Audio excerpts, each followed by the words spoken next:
ونعوذ بالله من شرور أنفسنا ومن سيئات أعمالنا من يهده الله فلا مضل له ومن يضلله فلا هادي له ونشهد أن لا إله إلا الله وحده لا شريك له ونشهد أن سيدنا ونبينا ومولانا محمدا صلى الله عليه وسلم عبده ورسوله الذي أرسله بالحق بشيرا ونذيرا وداعيا إلى الله بإذنه وسراجا منيرا. وقال الله تعالى في القرآن المجيد: بسم الله الرحمن الرحيم.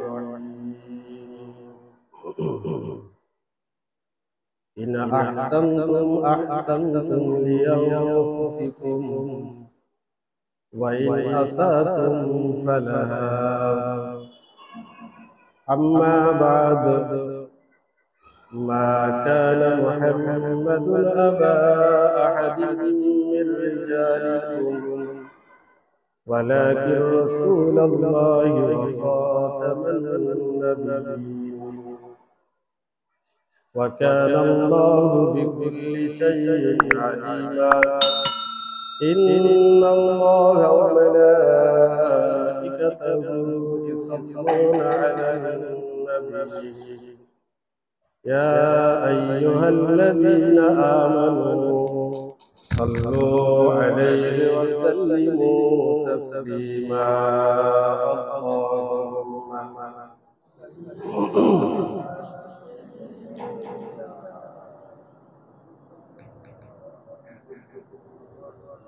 وعلى آل سيدنا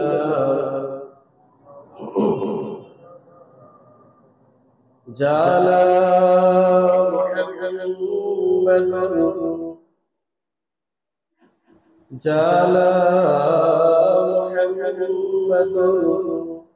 بشيرا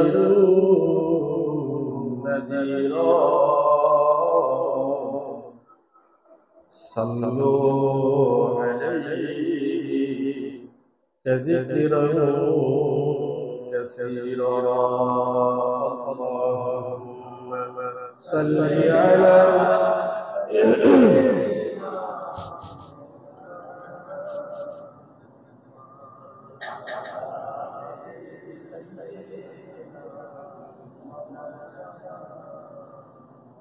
সাল্লাল্লাহু আলাইহি ওয়াসাল্লাম।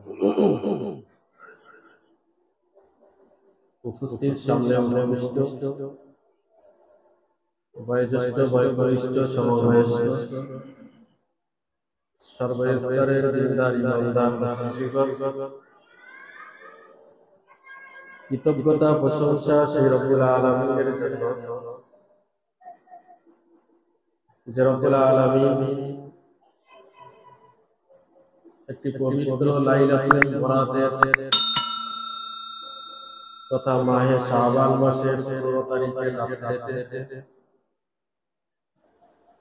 কতিপয় নাদান পাপিষ্ঠ গুনাহগার বান্দাদেরকে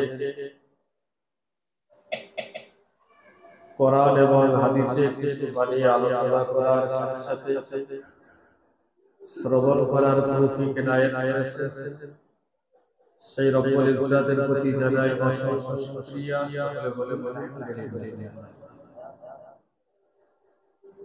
তারপরে জানাই সরকারে দো আলম সাইয়্যিদুল মুরসালিন শফিউল মুযনিবিন রাহমাতাল লিল আলামিন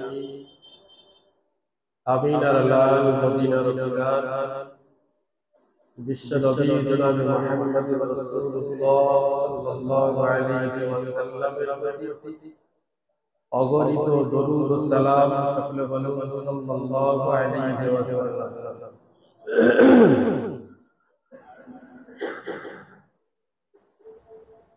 পবিত্র কালামুল্লাহ শরীফ থেকে একটি আয়াতের ছোট্ট একটি অংশ আপনাদের কাছে তেলাওয়াত করেছি। যে আয়াতের ভিতরে আল্লাহ পাক রব্বুল আলামিন বললেন, ইন আহসানতুম আহসানতুম লিয়ানফুসিকুম। এই আয়াতটি কোরআন পাকের সূরাতুল বনী ইসরাঈল 15 নম্বর পারা 7 নম্বর আয়াত। এখানে আল্লাহ রাব্বুল আলামিন বললেন, যে ভালো কাজ করে সেটা তার নিজের জন্য, ওয়া ইন আসাতুম ফালাহা, আর যে খারাপ কাজ করে সেটাও তার নিজের জন্য। যেমন আমরা যে নামাজ পড়েছি, এই নামাজ পড়ার ফলে ফায়দাটা কার? যিনি পড়েছেন তা না, অন্য কারোর জন্য নয়। ঠিক তেমনি ভাবে উল্টোটা বুঝো, যিনি নামাজ পড়েননি ক্ষতিটা কার হয়েছে? যারা নামাজ পড়েছে তাদের, না যারা পড়েনি তাদের হয়েছে? তাহলে যারা নামাজ পড়েনি ক্ষতি তাদেরই হয়েছে, অর্থাৎ খারাপিটা তাদেরই জন্য, আর যারা পড়েছে ভালোটা তাদেরই জন্য। ঠিক তেমনি ভাবে যদি কেউ কোরআন তেলাওয়াত করে, তাহলে কোরআন তেলাওয়াত করে যে সওয়াবটা হবে সেটা তার জন্য। এছাড়া কোরআন তেলাওয়াত করলে যে আল্লাহর রহমত বর্ষণ হয় তার প্রতি, সেটাও তার জন্য। ঠিক তেমনি ভাবে কেউ যদি কোরআন তেলাওয়াত না করে তাহলে ক্ষতি তার, যিনি কোরআন তেলাওয়াত করেননি। ঠিক তেমনি ভাবে আপনি যদি নফল ইবাদত করেন তাহলে সেটা কার জন্য হবে? যিনি করবেন তার জন্য। যদি কেউ না করে তাহলে ক্ষতি কার? তিনি সেই সওয়াব থেকে মাহরুম হবেন। তো আল্লাহ পাক রব্বুল আলামিন এই আয়াতে এই কথাই বলেছেন যে ইন আহসানতুম আহসানতুম লিয়ানফুসিকুম, যে ভালো কাজ করে সেটা তার ভালোর জন্য, আর যে খারাপ কাজ করে সেটা তার খারাপের জন্য। অন্য আয়াতে সূরাতুল বনী ইসরাঈলের অন্য একটি আয়াতে বলেছেন, 3 নম্বর পৃষ্ঠার ভিতরে বলা হয়েছে, মান কানা ইরিদুল আজিলাতা আজ্জালনা লাহু ফিহা মা নাশাউ।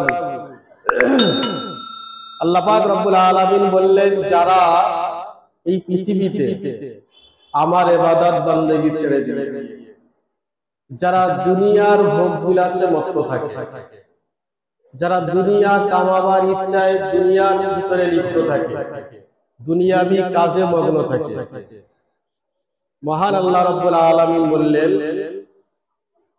আমি যতটা ইচ্ছা করি, বান্দা আমার কাছে দুনিয়া চাইলে আমি ততটাই দেই। সেটা বান্দার হাতে থাকে না, থাকে কার হাতে? আমার হাতে। অর্থাৎ আল্লাহ বলছেন আমার হাতে, কিন্তু আমি দেই। বান্দারা চাইলে আমি অনেক বান্দাকে আমি দেই, কিন্তু এরপরে আল্লাহ রাব্বুল আলামিন বললেন, ফিহা মা নাশাউ লিমান নুরিদু জাহান্নাম। তবে তারা যেন মনে রাখে আখিরাত তাদের জন্য শূন্য, তারা আখিরাতে কিছু পাবে না। এর পরের আয়াত আল্লাহ রাব্বুল আলামিন বললেন, ওমান আরাদাল আখিরাতা, আর যদি কেউ আমার কাছে আখিরাত চায় তথা পরকালে সে ভালাই চায়, পরকালে সে জাহান্নাম থেকে মুক্তি পেতে চায়, জান্নাতের যারা আশা করে, ওয়াসাআলাহা সাইয়াহা ওয়া হুয়া মুমিন, আল্লাহ বললেন তাদেরকে ঈমানি হালাতে, ঈমানি অবস্থায় ভালো কাজ করার জন্য তাদেরকে চেষ্টা করতে হবে। ওয়াসাআলাহা সাইয়াহা, আল্লাহ বললেন তাদেরকে ভালো কাজের চেষ্টা করতে হবে, ভালো কাজ করার জন্য আগ্রহ প্রকাশ করতে হবে। যদি সে আগ্রহ প্রকাশ করে, চেষ্টা করে, আমি আল্লাহ পাক রব্বুল আলামিন তার ভালো কাজের রাস্তাটা সহজ করে দেব। সকলে বলুন সুবহানাল্লাহ। এই দুটি আয়াতে মহান আল্লাহ রব্বুল আলামিন আমাদেরকে লাস্ট আয়াতে বোঝালেন যে আখিরাত যদি আমরা ভালো চাই তাহলে সেখানে আমাদেরকে পরকালের ভালাইয়ের জন্য আমাদেরকে ভালো কাজ করার জন্য বারে বারে চেষ্টা করতে হবে। এটাকে মাথায় রেখে আরেকটা কথা বুঝুন। কোরআন শরীফে মহান আল্লাহ রাব্বুল আলামিন বললেন, ইন্না ইদ্দাতাশ শুহুরি ইনদাল্লাহি ইসনা। আল্লাহ পাক রব্বুল আলামিন কোরআন শরীফের 10 নম্বর পারার ভিতরে জানিয়েছেন সূরাতুল বারাত। এই আয়াত আল্লাহ রাব্বুল আলামিন বললেন, আমি পৃথিবীর মানুষের জন্য 12টা মাস তৈরি করেছি। সেই 12টা মাস আমরা যেগুলো আরবি মাস জানি, মুহররম, সফর, রবিউল আউয়াল, রবিউল সানি ইত্যাদি ইত্যাদি। আল্লাহ বললেন 12টা মাস আমি তোমাদের জন্য নির্দিষ্ট করেছি। ফিহা আরবাআতুল হুরুম। আর এই 12টা মাসের ভিতর থেকে 4টে মাসকে আমি সম্মানিত করেছি। কটা মাস? 4টে। এখন এই 4টে মাস কোন কোন মাস? আল্লাহ পাক কিন্তু কোরআনে এটা নির্দিষ্ট করে বলেন। তবে তাফসীরের ভিতরে এসেছে, বিভিন্ন তাফসীরে বিভিন্ন মত এসেছে। তার ভিতরে একটি তাফসীরের কথা বলছি, সেই মতটি হলো এই 4টি মাসের ভিতরে একটি মাস হলো মুহররম, 2 নম্বর হচ্ছে রজব, 3 নম্বর জিলকদ, 4 নম্বর হলো জিলহজ। আবার বলছি, কোন কোন মাস? মুহররম, রজব, জিলকদ, জিলহজ।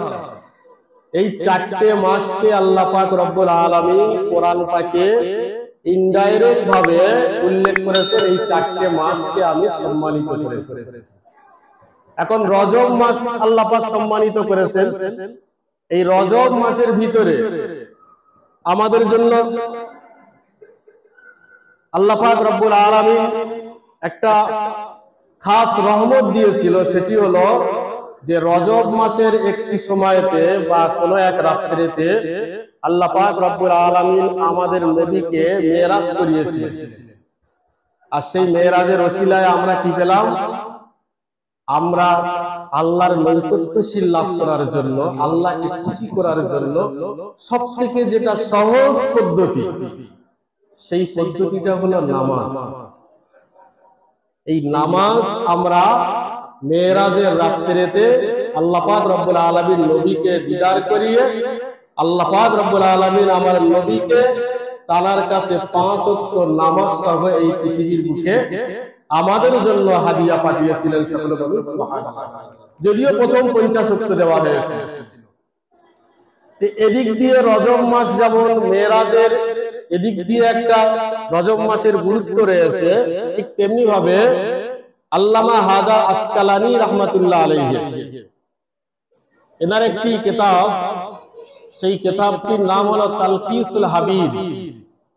এই কিতাবের ভিতরে তিনি লিখেছেন 5টা রাতে আল্লাহ পাক রব্বুল আলামিন দোয়া কবুল করেন।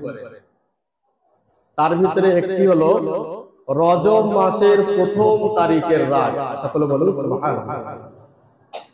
রজব মাসের 1ম তারিখের রাত্রিতে আল্লাহ পাক রব্বুল আলামিন বান্দাদের দোয়া কবুল করেন।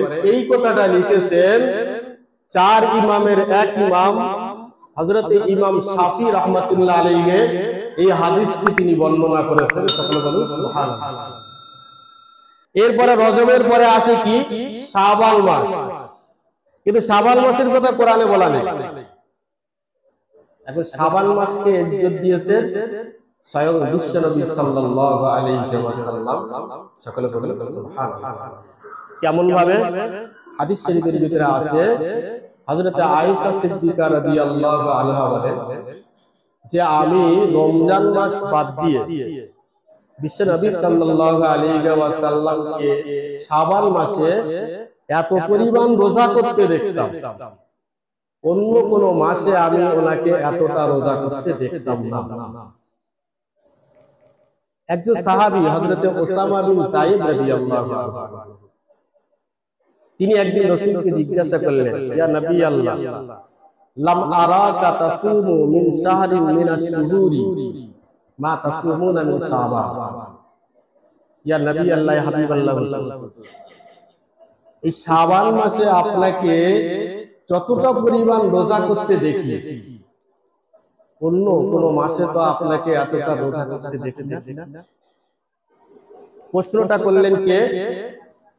সাহাবী হযরতে উসামা বিন যায়েদ রাদিয়াল্লাহু আনহু। হাদিসটি নাসাই শরীফের ভিতরে রয়েছে। বিশ্বনবী সাল্লাল্লাহু আলাইহি ওয়াসাল্লাম বললেন, হাযা শাহর, এটা হলো সেই মাস, আহুম মাশগুলুনান নাস আনহু বাইনার রজব ও রমাদান। রাসূল বললেন, জালিকা শাহর, এই শাবান মাসটা এমন একটা মাস যে এই মাসেতে মানুষ বিভিন্ন কাজে লিপ্ত হয়ে যায়। ইয়াশগালুনান নাস আনহু, মানুষ বিভিন্ন কাজে লিপ্ত হয়ে যায়। কেন? বলছে বাইনার রজবি ও রমাদান, তার আগে একটা রজব মাস রয়েছে, সম্মানীয় মাস, আর রজব মাসের পরে শাবান মাস, শাবান মাসের পরে হচ্ছে রমাদান মাস। আর রমাদান মাসের একটা সম্মান আছে, মানুষ রোজা করবে, ফরজ রোজা, এবং ওই মাসে তো অগণিত রহমত নাজিল হয়। এই কারণে রাসূল বললেন, এই দুটোর মাঝখানে পড়ে গেছে শাবান মাস, আর মানুষ এই দুটোর মাঝখানে শাবান মাস পড়ে যাওয়ার কারণে মানুষ গাফেল হয়ে থাকে, এই মাসকে সম্মান করতে চায় না। তাই আমি রাসূল করিম সাল্লাল্লাহু আলাইহি ওয়াসাল্লাম এই মাসকে সম্মান দিলাম। সকলে বলুন সুবহানাল্লাহ। সেটা কি, কিরকম ভাবে? রাসূল করিম সাল্লাল্লাহু আলাইহি ওয়াসাল্লাম বললেন, ইরফাউ বিহিল আমালা ইলা রাব্বিল আলামিন।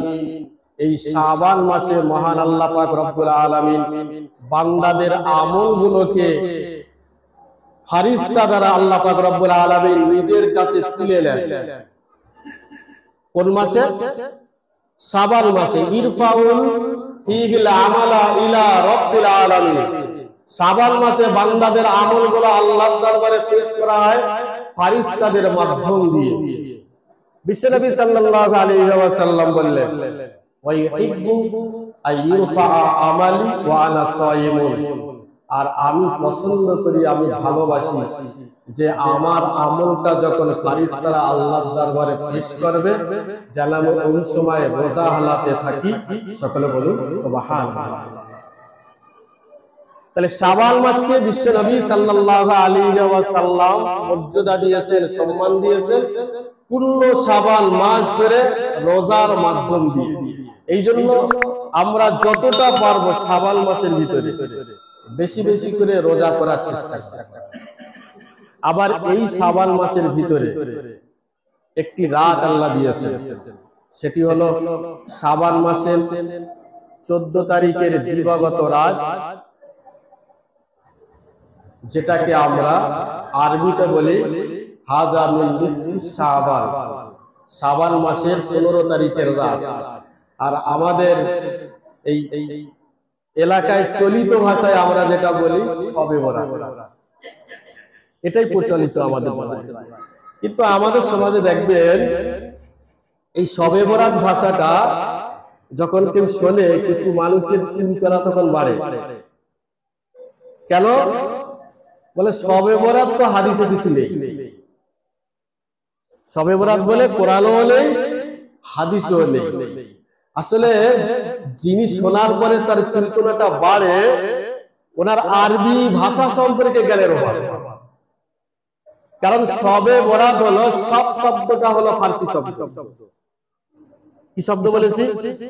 ফার্সি শব্দ। আর কোরআন আর হাদিস কোন ভাষায় আছে? কোরআন কোন ভাষায়? আরবি ভাষায়। হাদিস আরবি ভাষায়। তাহলে আরবি কোরআন আরবি, হাদিস আরবি, সেখানে তো ওই ফার্সি ভাষা থাকবে বলে এটা বিশ্বাস হয়? হয় না। তাহলে সেখানে হাদিসের ভিতরে বলা হয়েছে যে লাইলাতুম মিন নিসফি শাবান, যে রাতকে লাইলাতুম মিন নিসফি শাবান বোঝানো হয়েছে, বরকতের দিক দিয়ে যেটা বোঝানো হয়েছে, সবে বরাত শব্দের অর্থগত দিক দিয়ে সেই একই কথা বোঝানো হয়েছে, শুধু ভাষাগত দিক দিয়ে তারতম্য। যেমন আমরা এই যে নামাজ পড়েছি, নামাজের আরবি শব্দ কি? সলা। আচ্ছা, আমরা কেউ বলি যে সলা পড়তে যাব? আমরা কি বলি? নামাজ পড়তে যাব। তাহলে কেউ যদি আপনাকে বলে যে আপনি যে নামাজ পড়ছেন, নামাজ কথা বলছেন, এটা কোরআন আর হাদিস থেকে দেখান, নামাজ কোথায় আছে? কেউ দেখাতে পারবে কি? দেখাতে পারবে না। কারণ নামাজ হচ্ছে উর্দু ভাষাতে ব্যবহার হয়, ফার্সি ভাষাতেও ব্যবহার হয়, কিন্তু আমরা আমাদের প্রচলিত ভাষায় যেটাকে নামাজ বলি সেটাই হলো সালাত। আবার রোজার ক্ষেত্রে রোজা আরবি ভাষা নয়, রোজা উর্দুতে ব্যবহার হয়, ফার্সিতেও ব্যবহার হয়। রোজার আরবি শব্দ হলো সিয়াম। তাহলে আমরা কেউ সিয়াম বলি না। রোজা মানে আমরা এতটুকু বুঝি যে যেটাকে রোজা বলা হয় ওটাকেই সিয়াম বলা হয়। ঠিক তেমনি ভাবে যেটাকে আমরা শবে বরাত বলি ওটাকেই বলা হয় শাবান মাসের 15 তারিখের রাত। শুধু আমাদের ভাষাগত তারতম্যের কারণে মানুষ এটাকে নিয়ে একটু মুখ শিখছে। যাই হোক, এই রাত্রেতে শাবান মাসের 15 তারিখের রাত্রেতে এখন কিছু ইবাদত বন্দেগী আছে, কিছু ফজিলত কিছু আছে কিনা এটা আমাদের জানা দরকার। দেখুন, নাসিরউদ্দিন আলবানী ইনি কিন্তু কোন হানাফি আলেম নয়। আপনারা হয়তো কেউ নাম শুনেছেন। যারা শবে বরাতকে, এই রাত্রের ফজিলতকে অস্বীকার করেন, এক কথায় বলা যেতে পারে নাসিরউদ্দিন আলবানীকে তারা একরকম একজন ইমাম হিসেবে নিযুক্ত করেছে। তারা যত হাদিসের সহিহ আর জয়ীফ নিযুক্ত করে সব নাসিরউদ্দিন আলবানীর ওই কিতাবের হাওলা দিয়েই করে। সেই নাসিরউদ্দিন আলবানী রাহমাতুল্লাহ আলাইহি তার লেখা কিতাব, তিনি তার কিতাবের ভিতরে সিলসিলাতুল আহাদিসুস সাহিহা এই কিতাবে তৃতীয় খণ্ডে 135 পৃষ্ঠা, এখান থেকে 35 থেকে 37 পৃষ্ঠা পর্যন্ত তিনি 8টা হাদিস বর্ণনা করেছেন। শাবান মাসের 15 তারিখ রাতের ফজিলত সম্পর্কে 8টা হাদিস বর্ণনা করেছেন। তার ভিতরে একটি হলো, তিনি বলেছেন ইত্তালা আল্লাহু তাবারাকা ওয়া তাআলা ইলা খালকি মিন নিসফি শাবান। মহান আল্লাহ পাক রব্বুল আলামিন এই শাবান মাসের 15 তারিখের রাতে তার খাস রহমত তার বান্দা বান্দীদের প্রতি খাস রহমত দ্বারা দৃষ্টি দেন। সকলে বলুন সুবহানাল্লাহ। ফায়াগফিরু লি জামিই কুল্লিহি, এবং এই রাত্রিতে সমস্ত মানুষদের গুনাহগুলোকে maaf করে যারা আল্লাহর দরবারে তওবা করে, ইল্লা লি মুশরিক ওয়া মাশাহিদ, কিন্তু দুই শ্রেণীর মানুষদের আল্লাহ গুনাহ maaf করেন না এই রাত্রিতে। আজকে রাত্রিতে, এই রাত্রিতে দুই শ্রেণীর মানুষদের গুনাহ maaf করেন না। তার ভিতরে একজন হলো, এক শ্রেণীর হলো মুশরিক যারা শিরক কাজ করে, আরেকজন হলো যাদের মনের ভিতরে হিংসা আর বিদ্বেষ রয়েছে, এদের গুনাহ আল্লাহ এই রাত্রিতে maaf করে না। এখান থেকে আমাদের একটা কথা মনে রাখতে হবে, আমরা যারা আজকের রাত্রের ফজিলত বরকত হাসিল করার জন্য ইবাদত বন্দেগী করব, দোয়া করব, ইস্তিগফার করব, তওবা করব, আমাদেরকে মনে রাখতে হবে এটা করার আগে আমার আপনার অন্তর থেকে হিংসার বিদ্বেষটাকে দূর করতে হবে। না হলে বগলে ইট রেখে দিয়ে আর আপনি দোয়া করবেন, কিন্তু রাসূল কারীম সাল্লাল্লাহু আলাইহি ওয়াসাল্লাম বললেন ওই ধরনের ব্যক্তি দোয়া কিন্তু আল্লাহ কবুল করবেন না। ভাইরা আমার, নাসিরউদ্দিন আলবানী রাহমাতুল্লাহ আলাইহি এই কথাটা উল্লেখ করে, এই হাদিসটা উল্লেখ করে তিনি বলেছেন, এই হাদিসটা বর্ণনা করেছেন জলিলুল কদর 8 জন সাহাবী। তার ভিতরে একজন সাহাবীর নাম হলো হযরত আবু বকর সিদ্দিক রাদিয়াল্লাহু আনহু, আরেকজন হলো হযরত আবু হুরায়রা রাদিয়াল্লাহু আনহু, আর একজন সাহাবীর নাম হলো হযরত মুআজ বিন জাবাল রাদিয়াল্লাহু আনহু, আরেকজনের নাম হলো হযরত আয়েশা সিদ্দিকা রাদিয়াল্লাহু আনহা। এমনি ভাবে নাসিরউদ্দিন আলবানী রাহমাতুল্লাহ আলাইহি তিনি তার কিতাবের ভিতরে জলিলুল কদর সাহাবী ৮ জন সাহাবীর নাম উল্লেখ করে ৮টি হাদিস পরপর বর্ণনা করার পরে তিনি বলেছেন এই হাদিসটা এত পরিমাণ বর্ণনা হয়েছে, এই হাদিসকে কেউ সহিহ বলে গণ্য করতে পারবে না। ভাই দলিল কাদের? আমাদের হানাফি আলেমদের দলিল? দলিল দলিল যারাই শবে বরাতকে নিয়ে বেদাত ইত্যাদি বিভিন্ন ফতোয়া দেয়, দলিল তাদের। ভাইরা আমার, আর একজন মুহাদ্দিস যার নাম হলো হযরতে আব্দুর রহমান মুবারকপুরী রাহমাতুল্লাহ আলাইহি, ইনি হলেন কোন হানাফি আলেম নন, যিনি তিরমিজির একটা ব্যাখ্যা লিখেছেন যার নাম হলো তুহফাতুল আউজি।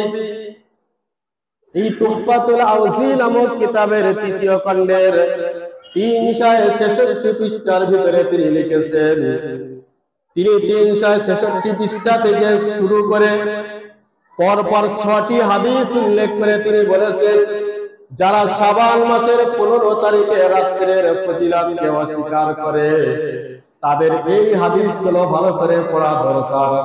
বরং এই হাদিসগুলো এত পরিমাণ শক্তিশালী, এই হাদিসগুলো এত পরিমাণ বর্ণনা হয়েছে যে শাবান মাসের 15 তারিখে রাত্রের ফজিলত অস্বীকার করার কোনো জায়গা নেই। ঠিক তেমনি ভাবে আল্লামা হাজার আসকালানী রাহমাতুল্লাহ আলাইহির লেখা তালখিসুল হাবীর নামক কিতাব, এই কিতাবের ভিতরে হযরত ইমাম শাফি রাহমাতুল্লাহ আলাইহির বরাত দিয়ে তিনি বলেছেন মহান আল্লাহ পাক রব্বুল আলামিন 5টি রাত্রিতে বান্দাদের দোয়াগুলোকে কবুল করে থাকেন। কটা রাত বললাম? 5টা। 1 নম্বর ইমাম শাফি রাহমাতুল্লাহ আলাইহি বলেছেন রজব মাসের ১ম তারিখে যদি কেউ দোয়া করে, একটু আগে যেটা বলেছি যে এই দিনেতে এই রাতেতে যে দোয়া করে তাদের দোয়া আল্লাহ পাক রব্বুল আলামিন কবুল করে। 2 নম্বর 2 ঈদের রাত্রিতে, ঈদুল ফিতর, ঈদুল আযহা, এই 2 রাত্রিতে যারা আল্লাহর কাছে দোয়া করে আল্লাহ তাদের দোয়া ফিরিয়ে দেন না। সকলে বলুন সুবহানাল্লাহ। আল্লাহ তাদের দোয়া কবুল করে। আরেকটি হলো জুমার রাত, জুমার রাত্রিতে যারা আল্লাহর দরবারে দোয়া করে আল্লাহ তাদের দোয়াকে ফিরিয়ে দেন না। সকলে বলুন সুবহানাল্লাহ। আর 5 নম্বর হলো শাবান মাসের 15 তারিখের রাত্রিতে যারা দোয়া করে আল্লাহ পাক রব্বুল আলামিন তাদের দোয়াকে বিফলে দেন না, তাদের দোয়াকে কবুল করে। সকলে বলুন সুবহানাল্লাহ। তাহলে ইমাম শাফি রাহমাতুল্লাহ আলাইহি, যিনি ইমাম বুখারী রাহমাতুল্লাহ আলাইহির ওস্তাদ, ইমাম শাফি রাহমাতুল্লাহ আলাইহির কাছ থেকে ইমাম বুখারী অগণিত হাদিস নিয়েছে। সেই ইমাম শাফি রাহমাতুল্লাহ আলাইহি তিনি যে 5টি রাতে দোয়া কবুল হয় উল্লেখ করেছেন, তার ভিতরে একটি রাত হলো শাবান মাসের 15 তারিখের রাত। এই রাতে আল্লাহ পাক রব্বুল আলামিন বান্দা বান্দীদের দোয়া কবুল করে। এছাড়া আরো দলিল নেবেন তিরমিজি শরীফের 1ম খণ্ডের 156 পৃষ্ঠা, তিরমিজি শরীফ, ইবনে মাজার 99 পৃষ্ঠা, মিশকাতের 114 পৃষ্ঠা, মুসনাদে আহমদের 2য় খণ্ডের 6ষ্ঠ খণ্ডের 266 পৃষ্ঠা। কটা হাদিস বললাম? 4টে। তিরমিজি, ইবনে মাজাহ, মিশকাত, মুসনাদে আহমদ। এই হাদিসে এই কটা হাদিসের ভিতরে আরো হাদিস রয়েছে। ইমাম বাইহাকি রাহমাতুল্লাহ আলাইহি বাইহাকি শরীফের ভিতরে লিখেছেন, দালালুন নবুওয়াতের ভিতরে লিখেছেন, তিনি লিখেছেন একটি হাদিস উল্লেখ করেছেন যেটা আমাদের কম বেশি অনেকেরই জানা, তবে সময় সাপেক্ষে এটা বলছি। বিশ্বনবী সাল্লাল্লাহু আলাইহি ওয়াসাল্লাম একদিন রাতের বেলা গভীর রাত্রিতে হযরত আয়েশা সিদ্দিকা রাদিয়াল্লাহু আনহার ঘরে ছিলেন। গভীর রাত্রিতে ওনার পাশ থেকে উঠে চলে গেলেন। আয়েশা সিদ্দিকা রাদিয়াল্লাহু আনহা রাসূলকে খুঁজতে খুঁজতে গিয়ে দেখলেন যে জান্নাতুল বাকিতে গিয়ে তিনি দোয়া করছেন। আয়েশা সিদ্দিকা রাদিয়াল্লাহু আনহা দিকে ফিরে আসলেন। রাসূল করিম সাল্লাল্লাহু আলাইহি ওয়াসাল্লাম ফিরে আসলেন ঘরে, এসে আয়েশাকে বললেন, আয়েশা তুমি কি মনে করো তোমার স্বামী তোমার প্রতি কোনো অবিচার করবে? আয়েশা সিদ্দিকা রাদিয়াল্লাহু আনহা বললেন, ইয়া রাসূলুল্লাহ, আমি তেমনটা মনে করি, তবে আমি ভেবেছিলাম যে আপনি হয়তো আপনার কোনো স্ত্রীর ঘরে গিয়েছেন। হাদিস শরীফের ভিতরে আছে, রাসূল বললেন, আয়েশা তুমি কি জানো না, বা অন্য হাদিসে বলা হয়েছে, আয়েশা আজকের রাত হলো শাবান মাসের 15 তারিখের রাত। এই রাত্রিতে আল্লাহ পাক রব্বুল আলামিন বনি কালব গোত্রের ছাগল পালের কসমের ন্যায় আমার গুনাহগার উম্মত উম্মতিদেরকে আল্লাহ পাক maaf করে দেন। সকলে বলুন সুবহানাল্লাহ। বনি কালব গোত্র কেন বলা হলো? বনি কালব গোত্র এই জন্য বলা হলো, তৎকালীন যুগে বনি কালব গোত্রে যারা ছাগল পালত, এই যে ছাগলগুলো ছিল খুব হৃষ্টপুষ্ট এবং তাদের গায়েতে পশম বিশাল থাকতো। আরব কান্ট্রিতে যত ছাগল ছিল, বনি কালব গোত্রের ছাগলদের দেহতে পশম থাকতো সবথেকে বেশি। তাই রাসূল করিম সাল্লাল্লাহু আলাইহি সাল্লাম তার উম্মত উম্মতিদেরকে কতটা পরিমাণ maaf করবে এটাকে বোঝানোর জন্য বনি কালব গোত্রের ছাগল পালের পশমের তুলনা করেছেন। তাহলে এই রাত্রিতে মহান আল্লাহ পাক রব্বুল আলামিন বান্দাদের কি করেন? বান্দারা যদি আল্লাহর কাছে তওবা করে, ইস্তিগফার করে, তাহলে আল্লাহ পাক রব্বুল আলামিন বান্দাদের ইস্তিগফার তওবা কবুল করেন। সকলে বলুন সুবহানাল্লাহ। তবে মনে রাখতে হবে আগে দিকে যেটা বলেছে, শিরক আর হিংসা বিদ্বেষ, এই দুটো কিন্তু আমার আপনার ভিতর থেকে দূর করতে হবে। ভাইরা আমার, হাদিস শরীফের ভিতরে আছে, তিরমিজি শরীফের হাদিসের ভিতরে রয়েছে, বিশ্বনবী দয়ার নবী সাল্লাল্লাহু আলাইহি ওয়াসাল্লাম বলেছেন, আনসালাল্লাহু আলাইয়া আমানিনা উম্মতি, আমি আমার উম্মতের জন্য দুটো আমানত রেখে দিয়েছি, দুটো নিরাপত্তা দিয়েছি। ওয়ামা কানাল্লাহু লিয়ুআযিবাহুম ওয়া আনতা ফীহিম ওয়ামা কানাল্লাহু মুআযিবাহুম ওয়া হুম মুস্তাগফিরুন। রাসূল বললেন, দুটো আমানত আমি আমার উম্মতের জন্য রেখেছি। এই কথা বলার পরে তিনি কোরআনের একটি আয়াত পেশ করলেন। এই আয়াতটি কোরআন শরীফের 9 নম্বর পারার 19 নম্বর পৃষ্ঠার ভিতরে রয়েছে। রাসূল 1 নম্বরে বললেন, আমি যতদিন তোমাদের ভিতরে থাকব ততদিন তোমাদের উপরে আল্লাহ পাক রব্বুল আলামিন কোনো শাস্তি দেবেন না। সকলে বলুন সুবহানাল্লাহ। 1 নম্বর কথাটা কার? কথাটা আল্লাহ। আল্লাহ বললেন, হে নবী, আপনি যতদিন তাদের ভিতরে থাকবেন আমি চাই না তাদেরকে আমি শাস্তি দেই। এই কথাটা কেন বলেছিলেন? তৎকালীন জমানার কুফফারে মুশরিকরা কোন একটা অবস্থার পরিপ্রেক্ষিতে তারা বলেছিল, মুহাম্মদ নাউজুবিল্লাহ যদি এতই আমাদেরকে শাস্তির ভয় দেখান তাহলে শাস্তি একবার এনে আমাদেরকে দেখান। বিশ্বনবী সাল্লাল্লাহু আলাইহি ওয়াসাল্লামের কাছে আল্লাহ পাক কোরআনের এই আয়াত নাযিল করে বললেন, হে নবী, তারা শাস্তি চেয়েছে, তবে আমি শাস্তি দিতে পারি, তবে আপনি যদি ওদের ভিতরে না থাকতেন তাহলে ওদেরকে শাস্তি দিতাম।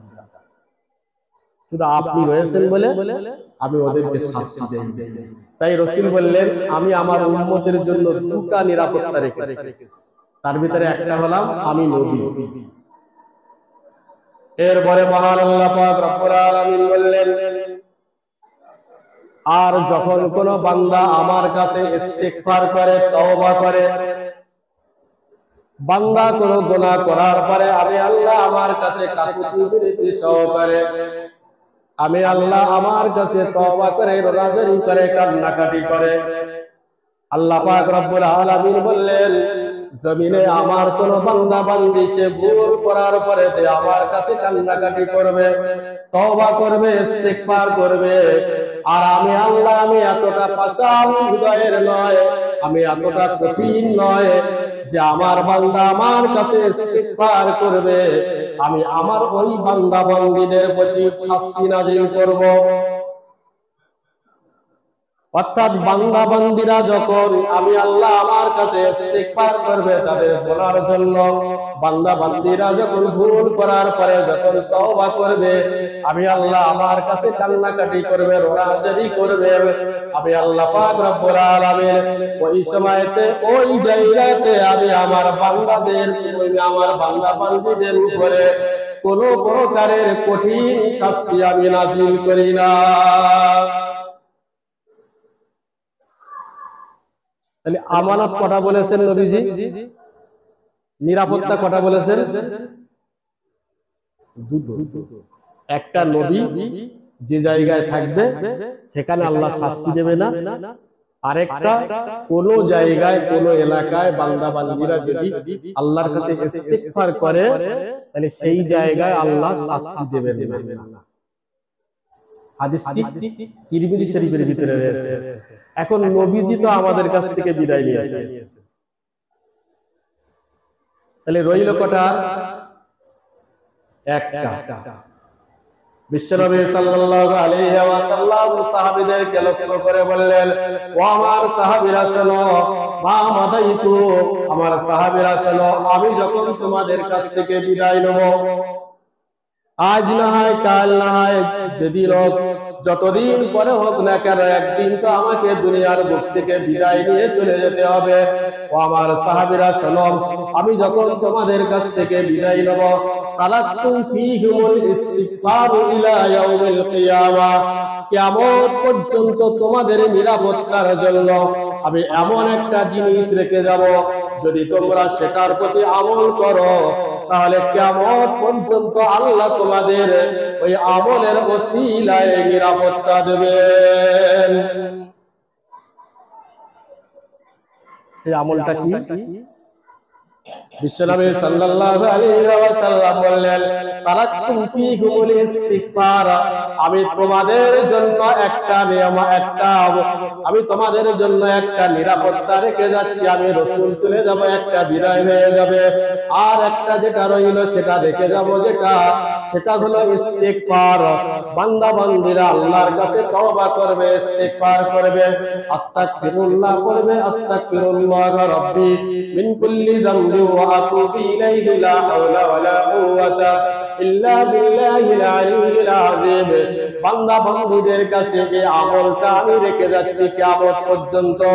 আমার যে বান্দা বান্দীরা এই আমল পৃথিবীর বুকে করে যাবে কিয়ামত পর্যন্ত, আমি রাসূলুল্লাহ তাদের জন্য কিয়ামত পর্যন্ত নিরাপত্তা দিয়ে যাচ্ছি।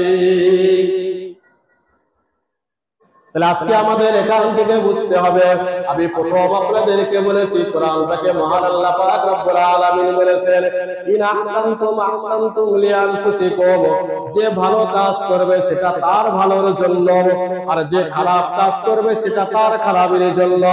এখন কোন বান্দা বান্দি যদি আল্লাহ পাক রব্বুল আলামিনের দরবারে নিজের গুনার কথা স্মরণ করে, নিজের পাপের কথা স্মরণ করে, যদি কেউ ইস্তিগফার করে, তওবা করে, কান্নাকাটি করে, রোনাজারি করে, গভীর রাত্রিতে তাহাজ্জুদের নামাজ পড়ে যদি আল্লাহর দরবারে কান্নাকাটি করে, তাহলে লাভটা কার হবে? যিনি ভালো কাজ করবেন, যিনি কান্নাকাটি করবেন, যিনি ইস্তিগফার করবেন, যিনি আল্লাহর কাছে তওবা করবেন, লাভটাই তো ওই ব্যক্তিরই হবে। আচ্ছা, ইস্তিগফার করা শরীয়তের মসলায় ফরজ না নফল?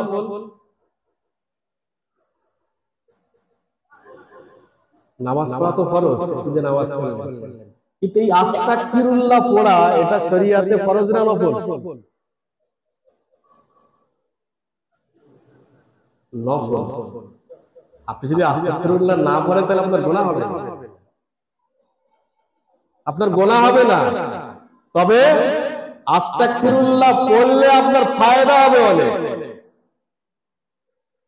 আপনি ইহকালেও ফায়দা পাবেন, পরকালেও ফায়দা পাবেন।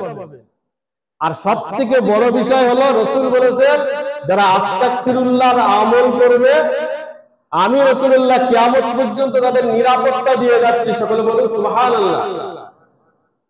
তাহলে নফল ইবাদত এমন কিছু আছে যেগুলো ইবাদতের দ্বারা আমাদেরকে আল্লাহ পাক মহান জায়গায় পৌঁছে দেয়, যদিও নফলটার প্রতি আমরা গুরুত্ব দেই না। তবে এটাও মনে রাখতে হবে, সাথে সাথে নফল যেমন আমরা গুরুত্ব দেব, ফরজটাকেও তো গুরুত্ব দিতে হবে। আপনি ফরজকে গুরুত্ব যেমন দেবেন, সাথে সাথে আপনাকে নফলের প্রতি যদি আপনি গুরুত্ব দেন, তাহলে এই নফলের ওসিলায় আপনি মহান জায়গায় পৌঁছাতে পারবেন। যদিও আমলটা আমরা আমাদের কাছে অনেক ছোট মনে করি, আমলটা হয়তো আমরা আমাদের জীবনে অনেক পালন না করতে পারি, কিন্তু যিনি আমল করবেন তিনি ফায়দা পাবেন। ভাইরা আমার, একটি তথ্য আপনাদেরকে বলছি। হযরতে ইমাম আহমদ ইবনে হাম্বল রাহমাতুল্লাহ আলাইহি, চার ইমামের এক ইমাম হযরতে ইমাম আহমদ ইবনে হাম্বল রাহমাতুল্লাহ আলাইহি কোন এক সময়তে তিনি হাদিস সংগ্রহ করার জন্য মিশরে গেলেন। যারা হাদিস সংগ্রহ করত এনারা এই হাদিসগুলো মানে নেওয়ার জন্য বিভিন্ন দেশ ঘুরে বেড়াতেন, বিভিন্ন দেশ ঘুরে ঘুরে হাদিসগুলো সংরক্ষিত করে শুনে তাদের কাছ থেকে সেগুলো সংরক্ষিত করে তারপরে সেটা হাদিস আকারে কিতাব আকারে লিখে দিয়েছিলেন। তো ইমাম আহমদ ইবনে হাম্বল তিনি যখন হাদিস সংগ্রহ করতেন তখন তিনি বিভিন্ন দেশ ঘুরে বেড়াতেন। যেতে যেতে এক সময় মিশরে চলে গেলেন। তো মিশরে গিয়ে একটা মসজিদে এশার নামাজ পড়লেন। আর মিশরের মানুষেরা ইমাম আহমদ ইবনে হাম্বলকে চিনতেন, ওনাকে তারা চিনতেন। তাই ইমাম আহমদ ইবনে হাম্বল রাহমাতুল্লাহ আলাইহি তিনি নামাজ পড়লেন, এশার নামাজ। মসজিদের যারা কর্তৃপক্ষ ছিল তাদের কাছে আবেদন করলো রাত্রে মসজিদে থাকার জন্য, কিন্তু ভাগ্যক্রমে তারা মসজিদে থাকার জন্য পারমিশন দিল না। ইমাম আহমদ ইবনে হাম্বল রাহমাতুল্লাহ আলাইহি পারমিশন যখন পেলেন না, উনি ভাবলেন কোথায় আর যাব। তা তিনি হচ্ছে মিশরে রাস্তায় বেরিয়ে পড়লেন। যেতে যেতে একটা খুব সিটি শহর মতো আছে, বাজার আছে, সেই জায়গাটায় তিনি গেলেন। গভীর রাত হয়ে গিয়েছে তখন। ঘুরতে সে জায়গায় পৌঁছালেন, দেখলো সব শুনশান, লোকজন কেউ নেই। একটা জায়গায় গিয়ে দেখলেন যে কিছু লোক আছে, আর একটা লোক তিনি ওই আগুন জ্বালিয়ে রুটি তৈরি করছেন। ইমাম আহমদ ইবনে হাম্বল রাহমাতুল্লাহ আলাইহি গেলেন শীতের সময়। তিনি মনে মনে ভাবলেন কোথায় আর কাটাবো, অন্তত ওখানে যাই, ওখানে বসে যদি একটু আগুনের তাপ চালিয়ে শরীরটা একটু গরম হয় তাও ভালো। ইমাম আহমদ ইবনে হাম্বল গেলেন, গিয়ে দেখলেন একজন যুবক, নওজোয়ান যুবক, তিনি রুটি তৈরি করছেন। তো উনি যুবককে বললেন, বাবা আমি একটু এখানে বসতে চাই, আমি একজন মুসাফির পথি, একটু এখানে বসতে চাই, আমি একটু বসতে পারবো, একটু পারমিশন দেবে? যুবক বললেন, হ্যাঁ আপনি বসুন। ভাইরা আমার, ইমাম আহমদ ইবনে হাম্বল রাহমাতুল্লাহ আলাইহি তিনি বসলেন, কিন্তু লক্ষ্য করে দেখলেন যুবক রুটি তৈরি করছেন আর অটোমেটিক তার ঠোঁটটা নড়ানড়ি হচ্ছে।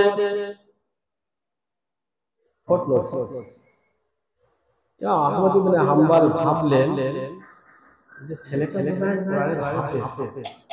সাধারণত যারা কোরআনের হাফেজ হয় তারা চলতে ফিরতে মানে যখন ইচ্ছা তখন তারা কোরআন তেলাওয়াত করে। এটা হলো হাফেজদের একটা অভ্যাস।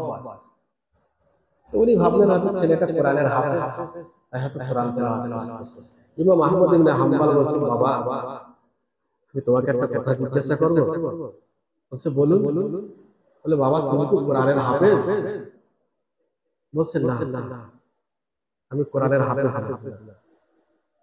বলছে কেন আমাকে এরকম হঠাৎ জিজ্ঞাসা করলে? আরো অনেক লোক রয়েছে, তিনি রুটি তৈরি করছেন, যারা রুটি কিনবে তারা রুটি কিনে নিয়ে চলে যাচ্ছে। তিনি বললেন কেন আমাকে হাফেজ ভাবলে? বলছে না বাবা আমি দেখলাম তুমি রুটি তৈরি করে যাচ্ছ, কাজ করে যাচ্ছ, কিন্তু তোমার ঠোঁট ওই সাথে সাথে লড়ে যাচ্ছে, তোমার ঠোঁট ওই সাথে সাথে লড়ে যাচ্ছে। ওই সময় তো ওই যুবক ইমাম আহমদ ইবনে হাম্বলকে বললেন, মুরব্বি সাহেব আপনি যেটা দেখেছেন ঠিকই দেখেছেন, তবে আমি রুটি তৈরি করে আর চা তৈরি করি, আমি এটা হলো আমার একটা ব্যবসা। আমার বাড়িতে একজন আমার বৃদ্ধা মা রয়েছে, আমার আব্বা নেই, আমার ভাই নেই, আমার কোনো বোন নেই, কেবলমাত্র বৃদ্ধা মা রয়েছে। আমি ওই রুটি বিক্রি করে যতটুকু হয় ততটুকু আমি এবং আমার মায়ের পেটের আহার জোগাড় করে থাকি, এটা হলো আমার বিজনেস।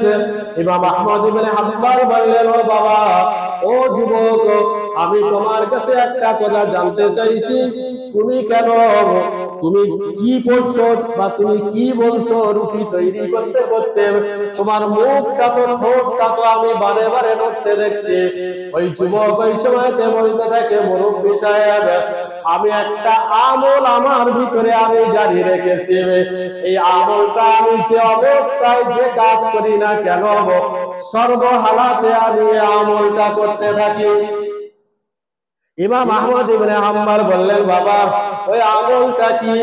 ওই সময় যুবকটা বলল, মুরব্বি সাহেব ওই আমলটা অন্য কিছু নয়, ওই আমলটা হলো আস্তাগফিরুল্লাহ। কি আমল? আস্তাগফিরুল্লাহ। উনি বললেন আমি সর্বদা এই আস্তাগফিরুল্লাহর আমলটা আমি করতে থাকি। এরপরে যুবক বলছেন, মুরব্বি সাহেব জানেন আমি তো বলার মতো লোক কাউকে পাইনি, তবে আপনি একজন মুরব্বি হিসেবে আপনাকে বলছি কথাটা কাউকে বলবেন না। আমি এই আমলের ওসিলায় আল্লাহ পাক আমাকে এতটা ইজ্জত দিয়েছে, সম্মান দিয়েছে, আল্লাহ পাক আমাকে মুস্তাজাবুদ দাওয়াত বানিয়েছে। মুস্তাজাবুদ দাওয়াত মানে আল্লাহর কাছে যে দোয়া করে সেই দোয়া কবুল হয়ে যায়, যে দোয়া করে সেই দোয়া কবুল হয়ে যায়। বলছে সেটা হলো আমার এই আস্তাগফিরুল্লাহর আমল, এই ওসিলায় আল্লাহ আমাকে এই রহমত, এই খাস নিয়ামত আল্লাহ আমাকে দিয়েছে। এরপরে যুবকটি মুরব্বিকে লক্ষ্য করে বলতে থাকে, ও মুরব্বি সাহেব আমার জীবনে আমি যত আল্লাহর কাছে দোয়া চেয়েছি আল্লাহ পাক রব্বুল আলামিন আমার দোয়াকে কবুল করেছেন, তবে আজও পর্যন্ত একটা দোয়া আমার কবুল হয়নি, আর জানি না কবে আমার সেই দোয়াটা কবুল হবে। ইমাম আহমদ ইবনে হাম্বল তিনি তার পরিচয় গোপন রেখে বললেন, বাবা সেই আমল সেই দোয়াটা কি একটু আমাকে জানাবে? ওই সময় যুবক বলতে লাগলো, মুরব্বি সাহেব আমি বারে বারে আল্লাহর কাছে দোয়া করি, আল্লাহ এই জামানার একজন বিখ্যাত মুহাদ্দিস, বিখ্যাত ইমাম যার নাম হলো ইমাম আহমদ ইবনে হাম্বল রাহমাতুল্লাহ আলাইহি, তিনি খুব আমলিয়াত লোক, তিনি খুব আল্লাহওয়ালা মানুষ, তিনি খুব বুজুর্গ মানুষ, তিনি নাকি ওই মদিনায় মসজিদে নববীর ওখানে থাকে। আমি আল্লাহর কাছে বারে বারে দোয়া করি, আল্লাহ তুমি আমাকে মদিনায় একবারে নিয়ে যাও, মদিনায় গিয়ে যেন আমি ওই ইমাম আহমদ ইবনে হাম্বলের সঙ্গে আমি একবার দেখা করতে পারি, রাসূলুল্লাহর মাজারটা জিয়ারত হয়ে যাবে, ইমাম আহমদ ইবনে হাম্বলের সঙ্গে আমার দেখা হয়ে যাবে। এই দোয়াটা আমি অনেক দিন কেন অনেক বছর ধরে আমি করে আসছি, কিন্তু না মুরব্বি সাহেব আমার এই দোয়াটা কেবলমাত্র এখনো পর্যন্ত কবুল হয়নি। আচ্ছা, যাকে বলছে উনি কে? উনি কে? যে মুরব্বীকে শোনাচ্ছেন এই কথাটা, ইনি কে? উনি হলেন যে ইমাম আহমদ ইবনে হাম্বলের সঙ্গে একটু দেখা করবেন, মুসা করবেন, তার কপালে একটু চুমু দেবেন, তার মনে সৎ, সেই দোয়াটা তার এখনো পর্যন্ত কবুল হয়নি। সে বলছে আমি সব দোয়া আমার কবুল হয়, কিন্তু এইটা আমার এখন ইমাম আহমদ ইবনে হাম্বল চোখের পানি ধরে রাখতে পারলেন। তিনি চোখের পানিকে সংরক্ষণ করতে পারলেন না, চোখ দিয়ে টপ টপ করে পানি পড়ছে। যুবক ইমাম আহমদ ইবনে হাম্বলকে লক্ষ্য করে বলছেন, মুরব্বি সাহেব, আমি আপনাকে কথাটা বললাম, আর এই কথা বলার পরে দেখছি আপনার ভিতর থেকে, আপনার চোখ থেকে টপ টপ করে পানি পড়ছে, তার কারণ কি? ইমাম আহমদ ইবনে হাম্বল রাহমাতুল্লাহ আলাইহি যুবককে কোলে টেনে নিলেন, বুকে জড়িয়ে ধরে নিয়ে তার কপালে চুম্বন দিতে লাগলেন আর বললেন, বাবা, এতদিন ধরে তুমি যে দোয়াটা করছিলে, ওই দোয়াটা আল্লাহ আজকের এই তোমার কবুল করে নিয়েছে। আমি হলাম সেই ইমাম আহমদ ইবনে হাম্বল, যার জন্য তুমি এতদিন ধরে দোয়া করছো দেখা করার জন্য। আমি হলাম সেই ইমাম আহমদ ইবনে হাম্বল। যুবক নিজেকে ঠিক না রাখতে পারে, ইমাম আহমদ ইবনে হাম্বলের পায়ে লুটিয়ে পড়লেন, পায়ে লুটিয়ে পড়ে কান্নাকাটি করতে লাগলেন। যুবককে হাত কি ধরে ইমাম আহমদ ইবনে হাম্বল তুললেন। যুবক ইমাম আহমদ ইবনে হাম্বলের কপালে চুম্বন দিয়ে বললেন, হুজুর, আমার জীবনের যত দোয়া আমি করেছি, আমার আস্তাগফিরুল্লাহর আমলের ওসিলায় আল্লাহ পাক রব্বুল আলামিন আমার জীবনের সকল প্রকারের দোয়াগুলো আল্লাহ কবুল করেছেন।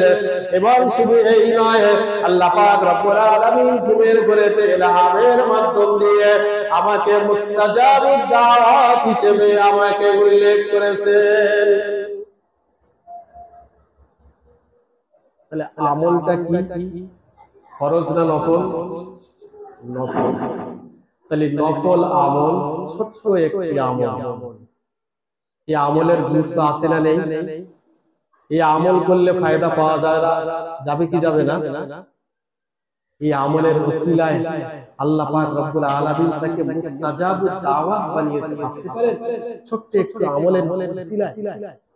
এই জন্য আমাদেরকে মনে রাখতে হবে, আমলকে কোনোদিন ছোট মনে করা এটা ঠিক না।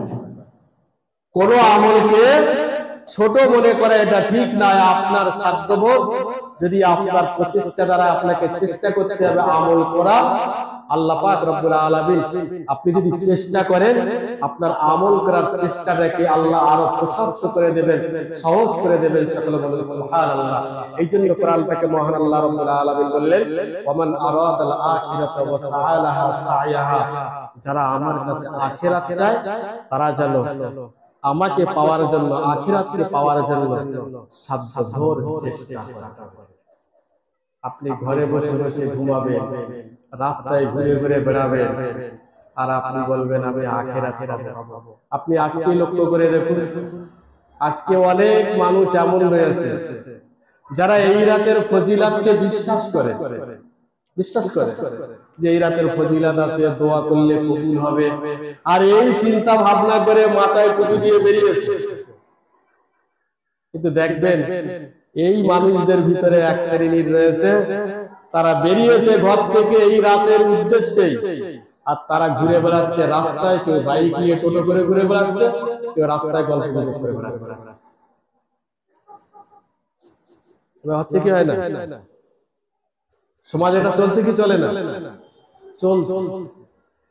তাহলে আজকে আমরা আমাদের এই সময়টা যতটুকু আমরা এই রাতের উদ্দেশ্যে বেরিয়ে আমরা যারা রাস্তাঘাটে এদিক ওদিকে সময় ব্যয় করে কাটিয়ে দিচ্ছি, সেই টাইমটা যদি আমরা এই জায়গাটায় লাগাই, আমলের জায়গায় লাগাই, তাহলে তো কিছু ফায়দা পাবো। কিন্তু এই একটা কথা বলেছি, আল্লাহ বললেন যে ভালো কাজ করবে ভালো তার জন্য, আর যে খারাপ কাজ করবে খারাপ তার জন্য। তবে ভালো করার জন্য তাকে চেষ্টা করতে হবে। আল্লাহ পাক পবিত্র কালামুল্লাহ শরীফের ভিতরে জানিয়েছেন, ওয়াল-লাইলি ইযা ইয়াগশা ওয়ান-নাহারি ইযা তাজাল্লা ওয়া মা খালাকায যাকারা ওয়াল-উনসা ইন্না সা'য়াকুম লাশাত্তা।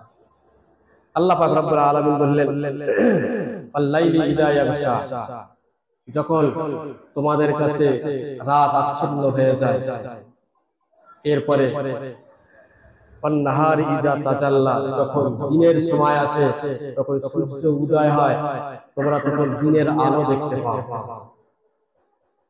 ওয়া মা খালাকায যাকারা ওয়াল-উনসা, আল্লাহ প্রথমে রাতের কসম দিলেন, তারপরে দিনের কসম দিলেন। এইবারে মানুষের মৌলিক বিষয়টা আল্লাহ বললেন, আমি আল্লাহ এই পৃথিবীতে একটা মানুষ আর একটা পুরুষ আর একটা নারী দ্বারা তামাম পৃথিবীর মানুষদেরকে এই পৃথিবী থেকে ছড়িয়ে দিয়েছি। এরপরে মহান আল্লাহ পাক রব্বুল আলামিন বললেন ইন্না সা'য়াকুম লাশাত্তা। আল্লাহ বললেন তবে এই পৃথিবীতে আমি যে মানুষগুলোকে সৃষ্টি করেছি, এদের কর্ম পদ্ধতি হলো ভিন্ন, এদের কাজের পদ্ধতি হলো সব আলাদা আলাদা। যেমন আমরা রুজি রোজগার করার জন্য এক এক জায়গার মানুষ এক এক পদ্ধতি অবলম্বন করে তারা রুজি রোজগারের চিন্তা ভাবনা করে তারা সেই চেষ্টা করে। আবার ঠিক পৃথিবীর বুকে অনেক মানুষ দেখা যায় বিভিন্ন চিন্তা ভাবনার, কেউ ইবাদত করার চিন্তা ভাবনা, কেউ নামাজ পড়ার চিন্তা ভাবনা, কেউ জিকির আজকার করার চিন্তা ভাবনা, কারো হয়তো নাও করার চিন্তা ভাবনা। তো মহান আল্লাহ রাব্বুল আলামিন বললেন ইন্না সা'য়াকুম লাশাত্তা, মানুষের চিন্তা ভাবনা ভিন্ন ভিন্ন। তাই ভিন্ন ভিন্ন বলার পরে আল্লাহ বললেন দুটো প্রকারের মানুষের কথা উল্লেখ করলেন, ফাআম্মা মান আ'তা ওয়াত্তাকা, এক শ্রেণীর মানুষ যারা আমি আল্লাহ আমার রাস্তায় আসার চেষ্টা করে। এখানে তিনটে গুণ বর্ণনা করেছেন, আমি সে ব্যাখ্যা এখন যাচ্ছি না। তিনটে গুণ বর্ণনা করেছেন, বর্ণনা করে বলছেন যে যারা আমার রাস্তায় এই ভালো কাজগুলো করার চেষ্টা করে, আমি আল্লাহ তাদের ভালো কাজ করার জন্য তাদের রাস্তাটা সহজ করে দেই। সকলে বলুন সুবহানাল্লাহ। হাসানু ইয়াসসিরুহু লিল ইসরা, আমি তাদের আমলের কাজগুলো ভালো কাজ করার জন্য সহজ করে দেই, ইজি করে দেই, তার ভিতরে আমল করার জজবা তৈরি করে দেই। কিন্তু যারা ওয়া আম্মা মান বাখিলা ওয়াস্তাগনা, যারা কার্পণ্যতা করে, কৃপণতা করে এবং যারা উদ্ধত দেখায়, যারা ইবাদত বندگির ধার ধারে না, জিকির আজকার নামাজ কালাম কোরআন তেলাওয়াতের ধার ধারে না, এবং যারা সত্যকে সত্য বলে মানতে চায় না, সত্যকে অসত্য মনে করে মানুষের কাছে প্রচার করে, যারা সত্যকে মিথ্যা করে মানুষের কাছে সাব্যস্ত করে, আল্লাহ বললেন তাদের রাস্তাটা আমি হাসানু ইয়াসসিরুহু লিল ইসরা, তাদের জন্য আমি রাস্তাটা কঠিন করে দিয়েছি। কেমন? আল্লাহ পাক এখানে তিনটে কথা বললেন, ওয়া আম্মা মান বাকিলা ওয়াস্তাগনা, একটা হলো যারা বকিলতা করে, আর যারা আমার রাস্তায় চলার জন্য উদ্ধতা প্রকাশ করে, বা আরেকভাবে বলা যায় যারা ইবাদত বندگির ধার ধারে না, ইবাদত বندگি করার চেষ্টা করে না, বরং যারা ইবাদত বندگি করার চেষ্টা করে তাদেরকে ইবাদত বندگির কাজে বাধা দেয়। এটাকে মাথায় রেখে যদি আমরা একটা কথা এবারে বুঝি, ওই আগের কথাগুলো আমার মনে আছে কিনা জানি না, যে এই রাত্রির ফজিলত সম্পর্কে হাদিস পাকে যেগুলো আছে, সেই হাদিসের এই হাদিসগুলো সহিহ না জয়ীফ এই হিসাবে বড় বড় উলামা ফুকাহাগণ মুহাদ্দিসগণ হাদিসটাকে সহিহ বলেছে। শুধু তাই নয়, এই হাদিসের যে রাবি, সেই রাবিগুলো হলো জলিলুল কদর 8 জন সাহাবী বলেছে। কতজন বলেছি? 8 জন। আচ্ছা, যারা এই রাত্রির ইবাদতকে বندگিকে এই জিকির আজকারকে যারা বেদাত বলে বা মানুষকে এই ভালো কাজে আসার জন্য বাধা দেয়, বা যারা বলে এই ধরনের কোনো হাদিস নেই, আচ্ছা তারা কার উপরে দোষারোপ করলো? দোষারোপ কার উপরে করেছে? তাহলে রাসূলের যে সাহাবীরা হাদিসগুলো বর্ণনা করেছেন, সেই রাসূলের সেই জলিলুল কদর সাহাবীদেরকে মিথ্যা আখ্যায়িত করলো, নাউজুবিল্লাহ। আচ্ছা, রাসূলের সাহাবীদেরকে যারা মিথ্যাবাদী বলবে তাদের ঈমান ঠিক থাকবে? দেখুন, একটা কথা মনে রাখুন, একটা উসুল মনে রাখুন, আপনি পারেন না, করেন না, সেটা আপনার বিষয়। আপনি ইবাদত করবেন না, জিকির আজকার করবেন না, নামাজ পড়বেন না, রোজা করবেন না, সেটা আপনার ব্যক্তিগত ব্যাপার। কিন্তু অন্য কেউ করলে যখন আপনি তাকে বাধা দেবেন, বেদাত বলবেন, এই জায়গাটা, এই কথা কিন্তু সহজ নয়। কারণ বেদাত মানে হলো গোমরাহি। বেদাত মানে কি? গোমরাহি। আর অকুল্লু দালালাতিন ফিন্নার। রাসূল কারীম সাল্লাল্লাহু আলাইহি সাল্লাম বললেন, যারা গোমরাহি পথভ্রষ্ট তারা জাহান্নামের রাস্তায় রয়েছে। তাহলে সাহাবীদের থেকে যে হাদিসগুলো বর্ণনা হয়েছে, যারা এই হাদিসকে অস্বীকার করে বলে যে এটা বেদাত, তাহলে ঈমানটা ঠিক থাকবে? হানাফি ওলামাদের অনেক দোষ দেয়, শুধু এতটুকু শিখে রাখুন, যারা হানাফি ওলামাদের এই রাত্রের ফজিলাত বর্ণনা করার কারণে যারা দোষ দিচ্ছে, যাদেরকে দোষারোপ করছে, তাদেরকে বলুন যে হানাফি আলেমদের দোষ না দিয়ে আগে নিজেদেরকে বাঁচা। নিজেদের কারা? সেটা হলো নাসিরউদ্দিন আলবানী, তাদেরই লোক। আব্দুর রহমান মুবারকপুরি, তাদেরই লোক। ইমাম শাফি রাহমাতুল্লাহ আলাইহি বলেছেন এই রাত্রিতে আল্লাহ দোয়া কবুল করে। আর ইমাম শাফি হলেন ইমাম বুখারী রাহমাতুল্লাহ আলাইহির ওস্তাদ। আমি জানি না যারা এই কথাগুলো বলে তারা ইমাম বুখারীকে, ইমাম বুখারীর ওস্তাদকে কেউ জাহান্নামে পাঠাতে চায়। আমি এই জন্য বলেছি, উসুল মনে রাখুন, সেটি হলো আপনি করবেন না, আপনি পারেন না, করেন না, সেটা আপনার ব্যক্তিগত ব্যাপার। আপনাকে কেউ জোর করবে না।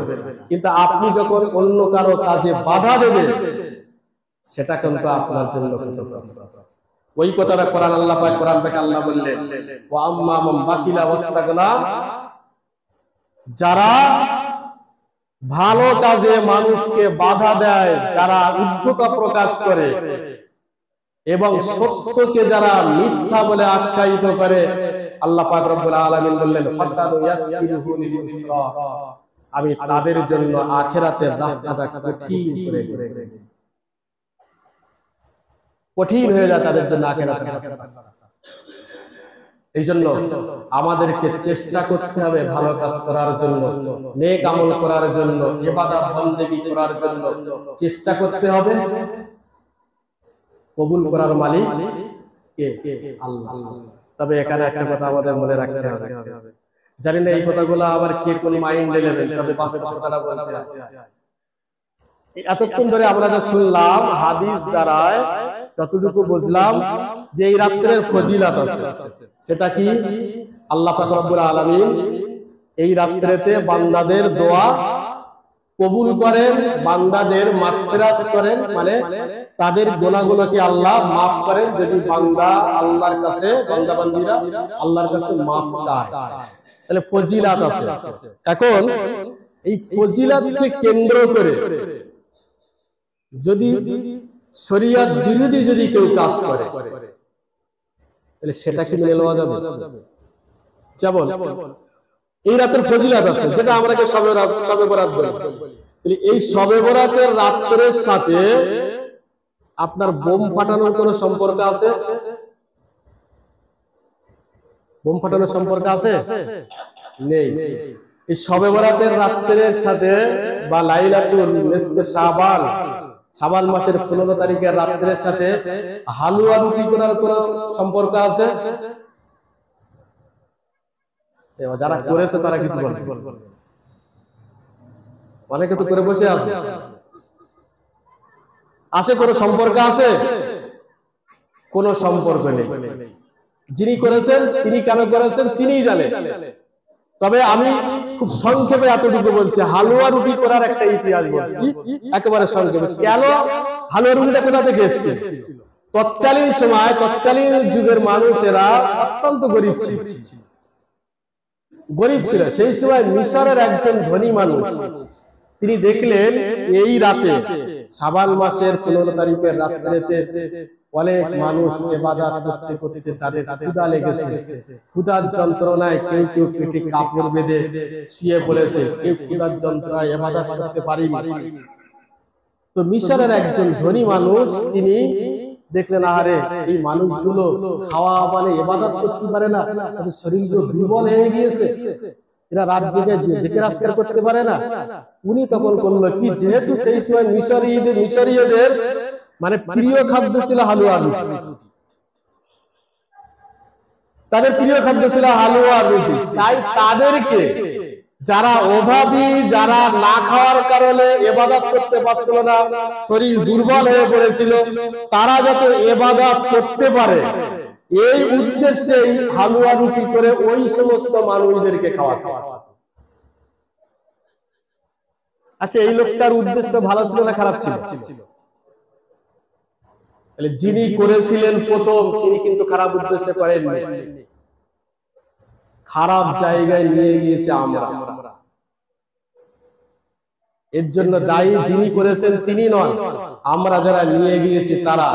তিনি করেছিলেন এটা যাতে করে তারা শারীরিক ক্ষমতা পেয়ে, ক্ষুধাটা নিবারণ হওয়ার পরে, শারীরিক সক্ষমতা আসার পরে যারা যারা একটু ইবাদত বন্দেগী বেশি করতে পারে এই উদ্দেশ্যে। আর আমাদের হালুয়া রুটি হয়, আর এই হওয়ার পরে পরিস্থিতি দেখা যায় এরা ইবাদত বন্দেগী করতে পারে।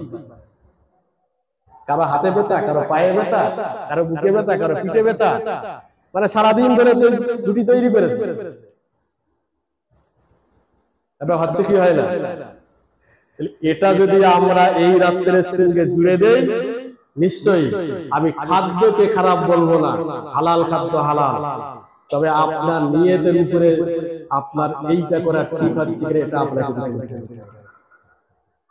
সুতরাং এই জন্য বললাম, যিনি প্রথম করেছিলেন তার নিয়ত ছিল ঠিকই, কিন্তু এখন আমাদের সেই পরিস্থিতিও নেই, এখন আমরা নিজেরা খেতে পারি না। এরকম কেউ আছে আমাদের সমাজে? গরিব আছে যে খেয়েছে, ক্ষুধা খায়নি, ক্ষুধা পেয়েছে, শরীর দুর্বল হয়ে গেছে, এর জন্য নামাজ কালাম করতে পারছে না, এরকম লোক কেউ আছে? সেই পরিস্থিতি সেই নেই। অতএব ওই হালুয়া রুটির ইতিহাসে আপনি হালুয়া রুটি করবেন, এটা শরীয়ত ওটা পরিস্থিতি অনুযায়ী হয়েছিল। সুতরাং এ কারণেই বললাম যে হালুয়া রুটির সঙ্গে এই রাত্রির কোনো সম্পর্ক নেই, আতশবাজির সঙ্গে এই রাত্রির কোনো সম্পর্ক নেই। খারাপ খারাপ, ওটাকে আপনাকে খারাপ বলতে হবে, তবে এটাকেও ভালো বলতে হবে। তবে এই রাত্রিকে কেন্দ্র করে যারা ওই আতশবাজি জ্বালায়, হালুয়া রুটি করে বা অন্য বোম ফাটায়, এইটাকে ধরে নিয়ে যারা একেবারে রাতটাকে তুলে দেওয়ার চেষ্টা করে, এরা গোমরাহি করে। একজন মানুষ যদি নামাজ পড়ে আর সে নামাজ পড়ে কে চুরি করে, আবার নামাজ পড়ে আবার গিয়ে নামাজ পড়ে মসজিদের বাইরে গিয়ে যদি মদ খায়, আবার নামাজ পড়ে নামাজে পড়ে বাইরে গিয়ে যদি সে গালাগালি করে, চগলখড়ি করে, চিটিংবাজি করে, আপনি কি তাকে বলবেন তুমি চিটিংবাজ, তুমি হচ্ছে চোর, তুমি মদখোর, তুমি নামাজ পড়বে না? এইটা বলবেন না তাকে বলবেন নামাজ পড়ার ওইগুলো ছাড়ো? কোনটা বলবেন? মসজিদ তৈরি হবে, মসজিদের দান চলবে। দান করা কি? নফল। দান করা কি? ওটা বলবে ফরজ নামাজ। এই জন্য মসজিদ তৈরি করে মসজিদের দান চলবে। আপনি কি মসজিদের মাইকি বলবেন যারা চুরি করে, যারা নামাজ পড়ে না, যারা মদ খায়, তারা যেন মসজিদে টাকা না দেয়? কাউকে কোনদিন বলতে শুনেছেন? তাহলে যে পাপ করে, যে কাজটা পাপের, সেটাকে আপনি নিষেধ করছেন, কিন্তু যেটা ভালো সেটাকে আপনি অস্বীকার করতে পারেন। আমাদের সমাজে কিছু মানুষ এটাকে গুলিয়ে দিয়ে, একটাকে নিয়ে আরেকটাকে গুলিয়ে দিয়ে একেবারে তুলে দেওয়ার চেষ্টা করে। আজকে বিয়ে বাড়িতে দেখুন, কেউ খারাপ ভাববেন না, জানো বিয়ে বিয়েতে দুই জায়গা অনুষ্ঠান হয়। কত জায়গা? একটা মেয়ের বাড়ি আর একটা ছেলের বাড়ি। ছেলের বাড়ি ওলিমা হবে হাদিসা, মেয়ের বাড়িতে বিয়ের অনুষ্ঠান হবে, এটা কোন হাদিসে আছে? আমার কথা বুঝতে পেরেছেন? মেয়ের বাড়িতে যে অনুষ্ঠান হবে, অনুষ্ঠান বিশাল লোক করে বিয়ের সময় খাওয়াতে হবে, কোন হাদিসে আছে? যদি কারো জানা থাকে আমাকে দেখাবে। ওলিমার হাদিস আমি অনেক দেখাতে পারি, এবং ওলিমা করার জন্য নবীজি নির্দেশ করেছেন। তাহলে যদি হাদিসে না থাকে, তাহলে আমাদের সমাজে চলছে না চলে না? মেয়ের বাড়িতে ধুমধাম করে অনুষ্ঠান হচ্ছে না, হয় না? বিয়ে খাওয়া বন্ধ করেছে কেউ? করেছে কেউ? কেন? ওটা তো রাসূলের সুন্নাত তরিকা না, যদি হাদিসে না থাকে। আজকে আমাদের সমাজে আমরা পাঞ্চুনি তুলেছি। আমি আগেই বলেছি যে কেউ খারাপ ভাববে না, কিন্তু বাস্তবটা বোঝানোর জন্য বলছি। পাঞ্চুনি যেটা আমরা বাড়ি তুলেছি, বিয়েকে কেন্দ্র করে, বিয়ে হচ্ছে নবীজি বলেছেন এটা হলো সুন্নাত, এবং যে বিয়েতে সুন্নাত তরিকা, যে বিয়েটা সুন্নাত তরিকায় হয়, রাসূল বলেছেন ওই বিয়েতে আল্লাহর রহমত নাজিল হয়, সকলে বলেন সুবহানাল্লাহ। এবং ওই বিয়েতে, যে বিয়ে সুন্নাত তরিকায় হয় এবং ওই বিয়েতে যে খরচাগুলো হয়, সেগুলো সব দানের খাতায় যায়। তাহলে পাঞ্চুনি করি আমরা, পাঞ্চুনি করা হাদিসে আছে? নবীজির যুগে হয়েছিল, সাহাবীদের যুগে হয়েছিল। তাহলে যারা আজকে ওই বোম ফাটানো আর হালুয়া রুটি দেখে যারা এই রাত্রের ফজিলাত কি তুলে দেওয়ার চেষ্টা করছে, এদেরকে একবার বলেন বিয়েটা তুলে দিতে। পারবে তুলতে? তাহলে অবশ্যই বিয়ে সুন্নাত, সুন্নাত তরিকার বহির্ভূত যদি কিছু হয়ে থাকে, সেটাগুলো আমাদেরকে চেষ্টা করতে হবে সেগুলো সংশোধন করা। সুতরাং এই রাত্রিকে কেন্দ্র করে যারা খারাপ কাজ করে, আমাদেরকে চেষ্টা করতে হবে সেই খারাপ গুলো দূরে করে দিয়ে যেগুলো রাত্রির ফজিলাত আছে সেইগুলো নিয়ে আমাদের আমল করা। আল্লাহ পাক রব্বুল আলামিন প্রত্যেককে আমল করার তৌফিক দান করেন। আল্লাহুম্মা সাল্লি আলা